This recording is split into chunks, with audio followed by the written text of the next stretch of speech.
Ngayong gabi sa Reporter's Notebook. Mga nagsulputang pamamaraan ng pagbebenta ng sarili gamit ang internet. Hindi mo na kailangan personally makipag-contact sa kanila. Through internet lang, through chat, nagkakapera ka. Mga artistang sumasabak sa politika, may ibubuga ba sa serbisyo publiko? Kung artista ka, mag-artista ka na lang, no? Parang kung entertainer ka, I think it's a lot of thinking how you're going to improve your craft. Ang angal ng mga empleyadong hindi mapakinabangan ng benepisyo, sino ang dapat sisihin? Bakit ganito ang nangyari sa mga teachers? Ang palaging nahihirapan yung mga teachers. Talagang nahihiya kami sa mga ibang agency. Nahihiya kami sa kanila kung bakit ganito ang nangyari sa amin. Personal naming inalam. Sinaliksik ang bawat anggulo. Bawat detalye kinumpleto. Ang lahat ng yan nakatala Sa Reporter's Notebook. Tila sumasabay sa paglipas ng panahon ng sinasabing pinakamatandang propesyon, ang prostitusyon, cybersex, sex online, at sex eyeball. Ilan lamang ito sa mga paraan ng pagbebenta ng sarili sa pamamagitan ng internet. Bakit nga ba patuloy na lumalawak ang ganitong kalakal?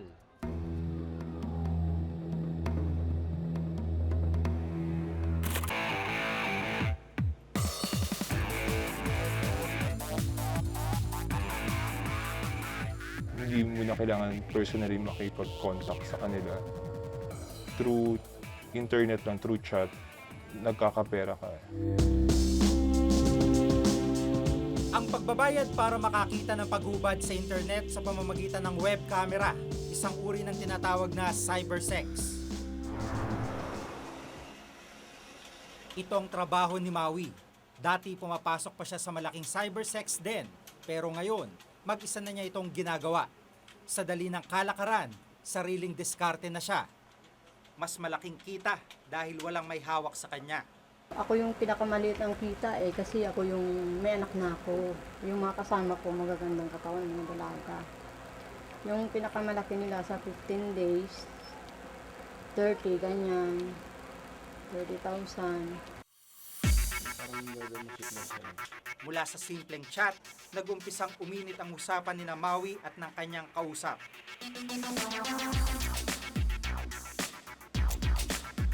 Mula pa sa ibang bansa ang kanyang mga nakakausap.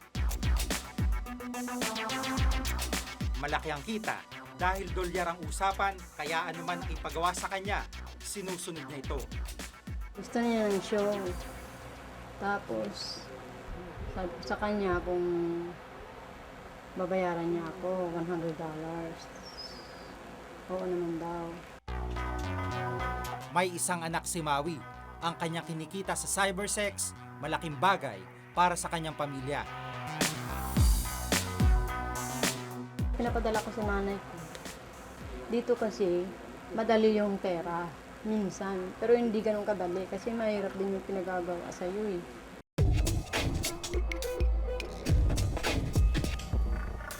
Adik sa pakikipag-chat si Drew, isang college student. Paminsan-minsan, nakikipag-cybersex din daw siya. At tulad ni Maui, mga foreigner din ang kadalasang customer niya.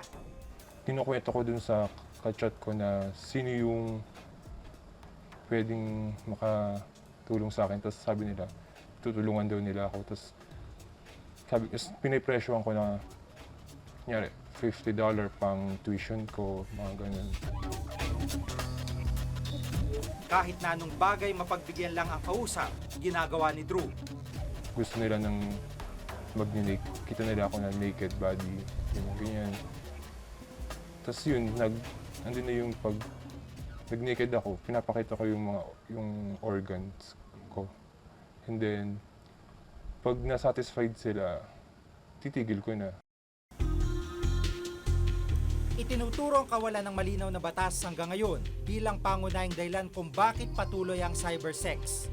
Mga batas tulad ng anti-human trafficking o kaya'y anti-child pornography ang kadalasang ikinakaso sa mga nahuhuli. Ang parusa, multang aabot sa 500,000 piso hanggang 1 milyong piso. maaari ring makulong ang mga mahuhuli. Pero di pa rin ganong sanay ang ating hustisya sa mga krimeng nagaganap sa internet. Walang direktang batas na may sakop sa cybersex. Kami naman nasa law enforcement, medyo nahihirapan. Unang-una, ano ba yung krimen na sinasabi nating cybercrime? Hindi nakadefine yun doon. So yun ang kinakailangan namin. Puspusan daw ang ginagawang kampanya ng mga otoridad laban sa cybersex. Pero nauwi sa wala ang kampanya ng mga otoridad. May tinatawag tayong defense counsel na ginagamit yung dahilan na walang karapatang batas. So kung ang aming pinalakas o laban doon sa mga ay nasa ganitong level, ay napapababa nila sapagkat through technicality. 16 na taon lang si Ryan pero nagtatrabaho siya dati sa isang cybersex den. Bali, 15 po kami. So, yung iba, night shift. Tapos kami po yung day shift. So, pangmaga po kami. Bali, per room, 6 po kami. May mga gay, may mga girls, saka may mga boys. Sa edad ni Ryan, tila bihasa naman siya sa ginagawa. Show nyo lang po yung nude bodies nyo. So, papakita mo na yung katawan mo. Tapos, magti-dirty dancing ka lang. So, una naka-formal ka, tapos unti-unti ka magti-take off. Dahil sa takot sa mga raid na nangyayari sa kanilang lugar, umalis muna si Ryan sa pinapasukan. Pero babalik pa rin daw siya sa gawaing ito. Sa ngayon, may bala akong bumalik. Pag natapos na yung mga raid, pag na hininto nila muna yung raid, tapos babalik ako para kahit pa paano naman kumita ng pera. Si Jenny naman, mahigit 1 taon ding nagtrabaho sa cybersex shop. Umaabot sa 30 hanggang 40 mil ang kanyang kinikita kada buwan. Kaya po ako pumasok doon. Kasi po gusto ko lang pong tulungan yung mama ko. Kasi po ako lang po yung napagtapos niya ng high school eh. Tapos pinag-aral ko po yung kapatid ko nung nakapasok ako doon. Naranasang mahuli ng mga pulis ni Jenny kaya siya umalis sa trabahong ito.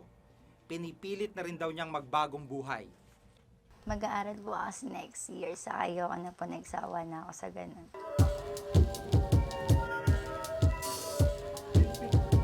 Dalawang taon na nakakalipas nang ipakita namin ang lantarang pagbebenta ng mga babae sa internet. Ang modus operandi, escort service na nauwi sa prostitusyon. Sa paglipas ng panahon, tila sumasabay ang kalakal ng pag-alok ng iba't ibang serbisyo sa pamamagitan ng internet. Sa maraming websites ngayon sa internet, kumakalat ang lantarang prostitusyon, mapalalaki man o babae. Mukhang hindi makahabol ang mga otoridad sa bilis ng pagbabagong anyo ng pangangalakal ng ilan sa kanilang mga sarili. Ilang mga bagay pa kaya na gaya nitong susulpot para mamulat ang mga otoridad na tutukan ito. Ako si Jig Manikad at itong nakatala sa aking Reporter's Notebook.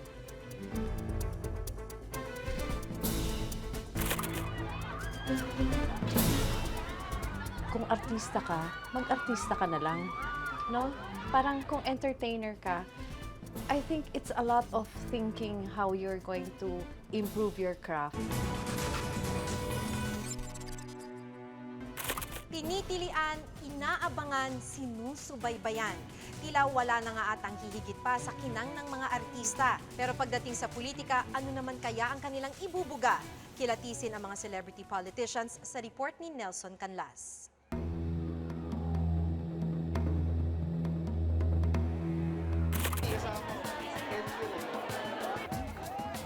Panahon na naman ng eleksyon. Kaya puspusan ang pangangapanya ng mga kandidato sa mga lansangan. At sa darating na halalan, ilang sikat na personalidad sa larangan ng showbiz ang muling susubok ng swerte sa politika. Tanghaling tapat, ito ang eksenang aming nadatnan sa pag-ikot ng aktor na si Richard Gomez sa Laguna. Sigawan, palakpakan at may kasama pang pagpapa-autograph sa kanyang pangangampanya.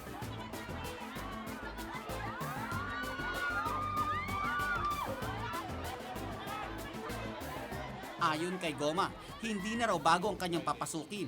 Ipinagmamalaki niya ang kanyang naging partisipasyon sa mga programa ng gobyerno para sa sports at droga. At kapag siya ay nahalal, tututukan daw niya ang mga programa para sa kabataan. Pinupush ko talaga yung advocacy ko for the youth, no? To elevate yung quality of education, yung anti-drug campaign, to push for yung mga cottage industries, yung more jobs, yun ang kailangan natin. Sir, yes or no? Are you running for senator this coming election? Ang sagot ko rin, yes or no. Ito ang pahayag ni Cesar Montano sa Reporter's Notebook noong unang linggo ng Pebrero. Ewan ko. Hindi ko masasagot kasi talaga. Kasi walang absolute certainty. Makalipas ang 2 linggo, heto si Cesar sa COMELEC. Kasama sa lineup ng Team Unity si Cesar. Siya ang napili ng Lakas CMD bilang kapalit ng isang nag-back out na kandidato na siya namang inindorso ng Team Unity. Sa bilis ng pagbabago ng isip, na-question tuloy ang kahandaan niya sa pagsabak sa politika. Paano mo pinaghahandaan tong eleksyon? Kasi first time mo. Well, kailangan physically fit ka. Yun talaga. Yun ang una-una, tsaka dasal lagi. Aminadong panibagong mundo ang papasukin ni Cesar. Kaya para madagdagan ang kaalaman sa pamumuno at sa paggawa ng batas, paghahandaan daw niya ito. Napansin ko nga dahil, alam mo, bago siya, hindi siya nakapag-prepare, na talagang nag-uusap kami na magtutulungan kami mag-alalayan. Siyempre, siya yung pinaka-popular, but he makes it a point na he helps us, he projects us. Bagito man si Cesar sa politika, tiwala naman ang kanyang grupo sa kakayanan nito. You really learn only what legislation is kung nandun ka na. What's important as far as becoming a good legislator is you're a fast learner and you're willing to learn. And nakita naman namin ni Cesar. Pero ayon sa Consortium on Electoral Reform o CER, hindi biro ang paggawa ng batas, kaya hindi sapat ang madali ang pag-aaral nito. I don't think it's really enough. Maybe it's enough for you to say something parang more intelligent in the campaign. Sana baliktarin naman nila, mag-aral muna sila ng matagal at paghandaan. Aminado ang Team Unity na kailangan nila ang representante sa Visayas. Kasama raw ang pagkuha nila kay Cesar sa kanilang campaign strategy. It is really a strategy na kailangan kami ng isa from the Visayas na is respected in the Visayas and believes in the program of government na kailangan i-advocate nila. And again, si Cesar Montano fits the profile. Malaking bagay daw ang kasikatan ng isang kandidato sa pangangampanya. Ngunit sa laki ng responsibilidad na kanilang tatahakin, handa nga ba sa panibagong mundo ang mga kandidato? Kung artista ka, mag-artista ka na lang, no? Parang kung entertainer ka, I think it's a lot of thinking how you're going to improve your craft. But it's quite different from the political world, no? Politics is power. It's really parang an arena where power is the game. And therefore, marami kang dapat isaalang-alang dyan. Mag-aaral ka maigi. Kung gusto mo maging senador, kailangan alam mo ang foreign policy. Si Leo Martinez, batikang aktor, hindi rin sang-ayon sa pagtakbo sa politika ng mga kasamahan sa industriya. Ang trabaho ng Congress at Senado, gumawa ng batas. Wala kaming karanasan dyan, wala kaming pag-aaral tungkol dyan. So, yun ang sinasabi ko. Wala tayong alam dyan, wag na tayong pumasok dyan kasi hindi natin alam yan. Dagdag pa ng CER, malinaw na ginagawang pang-akit ang mga artista sa pagkuha ng mga boto. You should stop thinking about politics in terms of being able to draw crowds in campaigns because 90 days lang ang kampanya, pero ang paggogobyerno matagal na panahon. Taong 1957, unang nagkaroon ng artista sa Senado. Ang dating mating idol nung dekada 60 na si Rogelio de la Rosa. Sinundan ito ng dating presidenteng Joseph Erap Estrada, na nilbihan ng 16 na taon bilang mayor bago naging senador at naging presidente ng bansa. Ang dating stuntman na si Lito Lapid nagpakitang gilas din sa politika. Ang dating gobernador ng Pampanga nasa Kamara na. At ngayon, tatakbo naman siya sa Makati bilang mayor. Kasi sanay ako sa lokal, di ba? Lagi nasasabi natin high school graduate lang tayo, hindi tayo matalastas sa English. Kasi ang hirap sagutin, ba't sa Makati, di ba? Pag gumabol ako ng mayor sa Maynila, bakit sa Maynila? Ba't hindi Makati? Pag Makati, ba't hindi sa Maynila? Ba't hindi Quezon City? Saan ako sasagot doon? Noong nakaraang eleksyon, 57 ang tumakbong celebrities, 31 ang nanalo, halos kalahati ang natalo.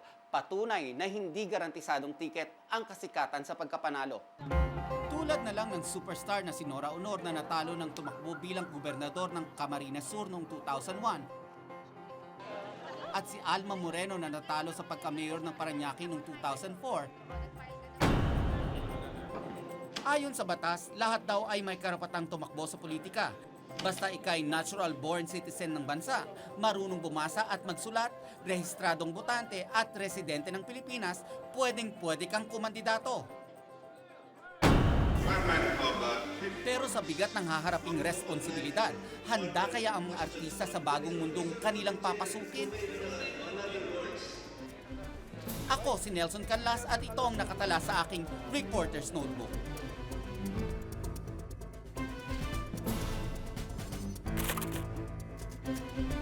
Bakit ganito ang nangyari sa mga teachers? Palaging nahihirapan yung mga teachers. Talagang nahihiya kami sa mga ibang agency. Nahihiya kami sa kanila kung bakit ganito ang nangyari sa amin. Umaangal ang ilang kawani ng gobyerno. Paano naman daw kasi matapos kaltasan ang kanilang sweldo para sa benepisyo, hindi naman nila ito mapakinabangan. Isa na naman ba itong kaso ng irregularidad? Alamin yan sa report ni JP Soriano.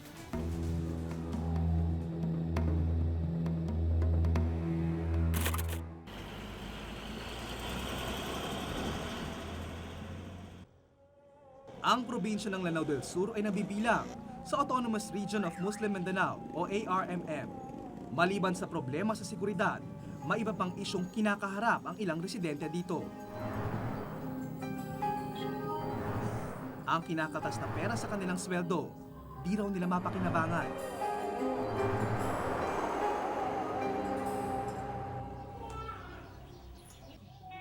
Abalang-abala si Eram sa pagkwenta ng mga gastusin. Principal sa Kadayonan Elementary School sa Marawi City. Umabot kasi sa 20,000 ang pagpapaospital ng kanyang ama noong nakaraang linggo. Bumibili ako ng mga mahal na gamot, like yung Norvas para sa high blood, 44 ngayon. Yung mga ibang gamot niya. Yung salary ko na hindi kasya sa amin dahil ako'y nagko-commute sa Marawi. Dahil isang government teacher, ang Government Service Insurance System o GSIS ang madalas niyang hiraman ng pera. Sa kanyang mga huling inutangan, noong 1999 hanggang 2003 niya hinulugan, halos 3,000 piso kung katasan siya buwan-buwan. Ngayon, balak sana niyang mangutang uli, pero hindi na maaari dahil suspendido ang loan privileges ng mga empleyado ng DepEd ARMM. Akala ko mag-loan ako ngayon dahil nakatapos na ako. Naka-fully paid na ako. Sabi nila, may natira pang balance. I-compute mo para makita mo. Kung may makuha kong pira, itong bintana. Ang mga kinaltas daw kasi ng Department of Education ng ARMM sa kanilang sweldo, hindi umabot sa GSIS. Ang binayad niya sa loob ng 3 taon na mahigit 100,000 piso, tila na baliwala. Ang mga ahensya ng gobyerno ang magkakatas sa sweldo ng kanilang empleyado na siyang inire-remit sa GSIS. Ang DepEd ARMM ay umamin sa hindi pag-remit simula noong 1997 hanggang 2003. Ayon sa GSIS, Umabot na ito sa mahigit 900 milyong piso. Are they still clueless or where the money went? Well, they are really looking for that. That is why they are doing a thing where this money go. Sinampahan ng GSIS ang DepEd ARMM sa Ombudsman ukol sa katiwalian na naganap sa DepEd ARMM. Matapos ang 6 na taon, isang Memorandum of Agreement o MOA ang ginawa ng GSIS, DepEd ARMM at Department of Budget and Management o DBM noong Marso ng 2004. Ang DBM na ang diretsyong magbabayad sa GSIS. Ibig sabihin, bago pa dumating ang pondo ng sweldo sa ARMM, nabawas na dito ang pambayad sa GSIS. Kaya anumang anomalya sa hindi pagre-remit ay may iwasan. When we signed the MOA, ang kanilang unpaid premium contributions ay umaabot sa 900 million. Pero nag-reconcile tayo at umabot lamang yan ng mga 454 million. Ang mga bayad naman sa mga loan, hindi pa napag-uusapan. Kaya tila ang mga miyembro pa rin ang nagdurusa sa ginawang kalokohan ng kanilang opisina. Ayon sa MOA, kapag nakaligtaan ang pag-remit sa loob ng 3 buwan sa isang taon, isususpende ang pribilehiyong makautang ang mga miyembro ng DepEd ARMM. At ang interes, tuloy-tuloy pa rin. Ngayon, suspendido muli ang pribilehiyong ito. Aabot sa 15 taon ang deadline na ibinigay sa ARMM sa pag-ayos ng remittance. Pwede silang magtanong, bakit kaya hindi lumalaki itong loan ko, samantalang ako naman ay nadididakan. Ang isa pang paraan ay through our website.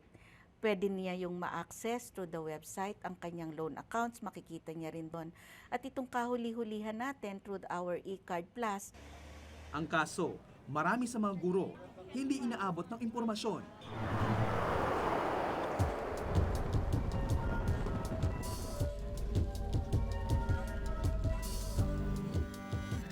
Apat na oras ang pinakamalapit na opisina ng GSIS sa eskwelahan ni Teacher Emma. May bahay man siya sa syudad, hindi siya araw-araw umuwi para makatipid. Sa edad na 55, noong 2005 niya pa dapat nakuha ang kanyang retirement benefits. Pero hanggang ngayon, nagtataka siya kung bakit wala siyang makuha. Ang alam ko na may pera ako sa GSIS kasi every month na may binabawas sa akin. Na yun ang hindi ko alam kasi kung may magpapa-follow up daw doon sa ARM na yun, may popost daw ang pera ko na mayroon akong pera sa GSIS. Minarapat naming samahan si Nanay Emma sa Iligan.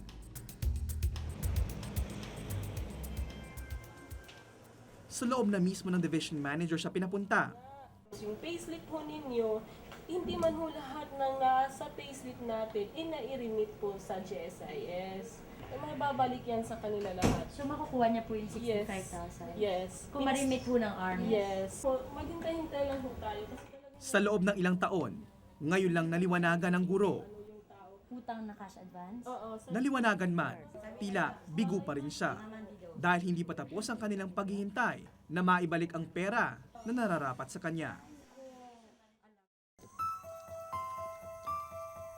Saka kung may pera ko talagang... Gabi naman ang balikan namin si Ma'am Eram para ipaalam ang balita mula sa Iligan. Bakit ganito ang nangyari sa amin, mga teachers? So, wala kaming sa akin na parang wala kong naisip kung anong gagawin kong ibang business na para makakuha ko ng pera. Talagang kahit narinig ako ng ibang tao, talagang hindi kasya yung 1 month salary ng teachers. Ang kontribusyon ng mga miyembro ang nagiging pondo ng GSIS para makapangutang sa iba. Walang karapatang mamili ang isang kawani. Kung ito'y compulsory, hindi ba nararapat namang na magkaroon ng kaukulang programa para protektahan ang pera ng mga miyembro? Ang sinumang lumabag sa RA 8291 o ang GSIS Act of 1997 ay maaaring mapatawan ng mula 6 na taon hanggang 12 taong pagkakakulong. Sa ngayon, dapat kung 3 monthly unpaid, actually monthly, kinukall na natin yung attention ng ahensya. Tapos every month, meron pa rin tayong tinatawag na deficiency billing. Halimbawa, hindi nagbayad ang ahensya ng tama, immediately meron tayong deficiency billing na ibinibigay sa kanila. Pero ang 3 buwang ito, hindi napapatupad dahil lahat sa mga sinampahang opisina, ilang taon pa bago napansin ang anomalya. Sa ngayon, may 31 ahensya na may kaso sa Ombudsman ayon sa GSIS. Ang may pinakamalaking utang ngayon ay ang DepEd na nagkakahalaga ng 2 bilyong piso. Ang Philippine National Railway o PNR, umabot ng 1 bilyong piso ang hindi na-remit sa GSIS sa loob ng 18 taon. Kinasuhan sila ng kasong plunder ng GSIS pero naayos ng lahat dahil sa MOA. Sa loob ng mga taong iyon, 2 beses nang nasuspinde ang kanilang benepisyo, loan privileges at maging ang PhilHealth. So kinakabahan lalo nito mga nagretiro kung bakit hanggang ngayon ay bayad na nga hindi pa rin naproprocess yung mga papeles nila at nababayaran sila ng kaukulang mga benepisyo na dapat nilang tanggapin. Sa parehong MOA na ginawa ng GSIS, tila lusot sa kasalanan ng mga ahensya. Ang tanging nare-resolba ay ang relasyon ng mga ahensya sa isa't isa at hindi ang naghihikaw sa bulsa ng mga tao. Maging mga ordinaryong tao ay maaaring kasuhan ng kahit anong ahensya sa Ombudsman. Kakarampot lang ang sweldo ng mga ordinaryong kawani ng gobyerno. Kaya dapat nang nasanay mahigpit na matutukan kung saan napupunta ang pera na kanilang pinaghirapan. At sino mang maging hadlang para mapakinabangan nila ang perang dapat ay kanila ay dapat papanagutin. Ako si JP Soriano at ito ang nakatala sa aking Reporter's Notebook.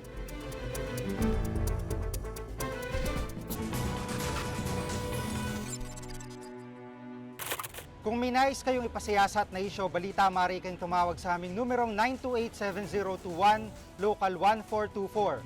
Maaari rin po kayo mag-email sa reportersnotebook@gmanetwork.com. Para sa malalimang pagtingin sa mga issue at balita, samahan niyo po kaming muli sa susunod na Martes. Ako si Jigo Manikad. Ako si Maki Pulido at ito ang Reporter's Notebook.